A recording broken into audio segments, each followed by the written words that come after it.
This is the Morning Swim Show for Monday, May 31st, 2010. I'm your host, Peter Bush, and in the Finis Monitor today, we'll talk to Rich Abrahams. He just threw down some of the most amazing swims at the U.S. Masters Nationals, broke 7 national records, and Rich Abrahams joins us right now in the Finis Monitor from Golden, Colorado. Rich, welcome to the show. How you doing?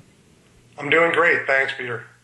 Rich, you're breaking 50 seconds in the 100 free at 65 years old. You're making me feel old. Well, it took a lot of work. It took a lot of effort.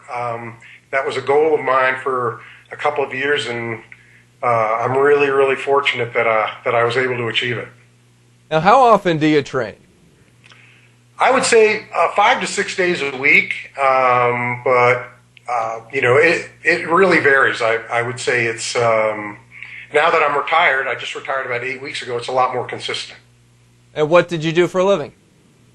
I was a recreation administrator for the city of Aurora, which is Denver's largest suburb, so ran recreation programs and facilities. Okay, so you're working around pools? Yeah, absolutely. That was my background. That's the way I came up, and so I had a lot of access to places to swim. Yeah. Hey, guys, we need to close the pool for a few hours so I can get a few thousand yards in. Why we had such great lap swimming hours.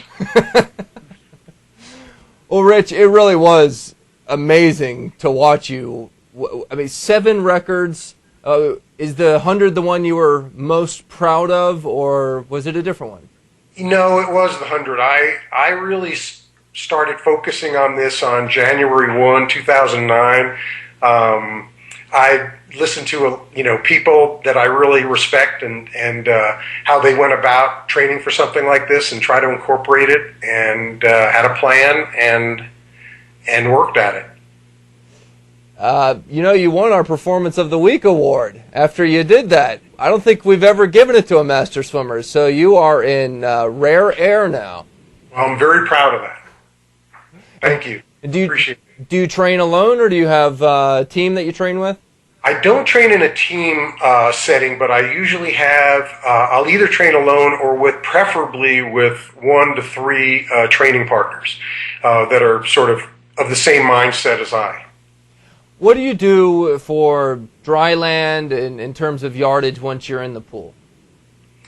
Wait, as far as dry land or in terms of yardage? Both. Well, I've been pretty conscientious about dry land for over 30 years. Of course, my philosophy about it has evolved over the years, but I think even a long time ago, I thought that the longer you were consistent with age, the better it was going to be for you.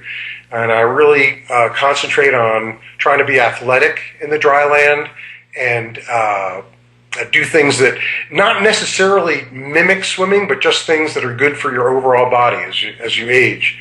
And I try to do that a couple of days a week. I do one sort of long session on Sunday mornings and then another short one on Wednesday mornings. And then I usually have about 5 swims a week. So now comes the hard part though, Rich. You just cycled up into the 65 to 69 age group. Now you got to break your own records every year as you get a little bit older. I was asked that when I was 60 if I could still do certain things, and I was hedging my bets, and I still am. Who knows? But I'm really happy the way things worked out this last weekend in Atlanta. We recently interviewed Rob Butcher, the executive director of U.S. Master Swimming, and he said he really wants to keep those high-tech suits around. He thinks it just creates, he thinks it's a draw for a lot of swimmers, including Olympians, to show up and swim one more time with the high-tech suits. Would you like to see him stick around? I'll go either way. It really doesn't matter to me. I really don't feel like shaving just because of the discomfort of its growing back. But I'm willing to do that, and I'm willing to swim with the long suit. I do think the long suits are fun, but they make things a little bit more complicated. I think it's going to be very interesting in this next year to see how, I think the absence of the suit will affect different people differently, and it'll be just interesting to see how that is.